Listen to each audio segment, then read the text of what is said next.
God aften og velkommen til Clement Kjærsgaard præsenterer de danske partier. I aften har vi fokus på det radikale Venstre, der blev stiftet i Odense 21. maj 1905. Det blev stiftet af 4 personer fra det tidligere eller fra Venstre, som var uenige om den førte politik. Derfor stiftede de partiet det radikale Venstre, som udspringer af den socialliberalistiske ideologi. Det er mere socialistisk end partiet Venstre og de konservative, men mere liberalistisk end Socialdemokraterne. Radikale Venstre var et af de 4 partier i det gamle 4-partisystem.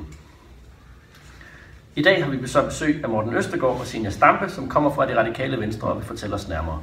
God aften og velkommen. Tak skal du have. Vi har seere med i dag, som måske ikke ved så meget om jeres parti. Kan I så fortælle lidt om dem, hvor I ligger henne i forhold til de andre partier? I kunne for eksempel inddrage den todimensionelle venstre-højre skala. Jo, jeg hedder som sagt Zenia Stampe, og jeg er forsvarsordfører, indfødsretsordfører, medieordfører, ordfører vedrørende grundloven.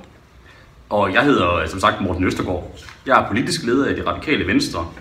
Og med henhold til, hvor vi ligger i forhold til de andre partier, så hvis vi kigger lidt på fordelingspolitikken, ligger vi meget centralt, og det kommer lidt an på, hvilke emner der er oppe, om vi hælder mest til højre eller til venstre. Men hvis man derimod kigger på værdipolitikken, ligger vi højt oppe, det man kalder til venstre. Det, at I ligger som I gør, kan det have givet jer problemer i forhold til, hvem I skal arbejde sammen med? Jeg tænker, at I for eksempel ligger tæt på Venstre og Socialdemokraterne i fordelingspolitikken, men ligger langt fra dem i værdipolitikken. Hvor I dag i stedet ligger tæt på SF, Enhedslisten og Liberal Alliance. Hvordan kan det være, at I ligger så højt oppe på værdipolitikken, og så langt fra Venstre og Socialdemokraterne? Jamen det skyldes blandt andet, at en af vores mærkesager er grøn energi. Vi kæmper for, at i 2020 skal halvdelen af vores energi komme fra vindmøller, og i 2050 skal vi have gjort helt op med brugen af kul, olie og gas. Ja, og desuden vil vi også gerne have en del af fællesfordelingen af flygtninge i EU, fordi vi synes, at vi her i Danmark også har et ansvar for at tage flygtninge ind. Nu er I selv kommet ind på mærkesager. Hvad er jeres øvrige vigtige mærkesager? Jamen en af dem er for eksempel, at vi gerne vil have flere i arbejde og færre på forsørgelse. For at gøre det vil vi for eksempel hæve pensionsalderen, lette skatten på arbejde og få flere flygtninge og indvandrere til landet, som Zenia lige nævnte. Og vi vil gøre mere for at bryde den sociale negative arv, så vi i Danmark bliver bedre til at løfte de børn, der kommer fra ressourcesvage hjem.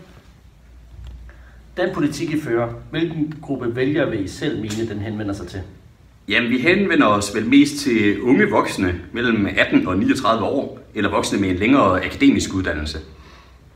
Hvor mange mandater har I så i Folketinget?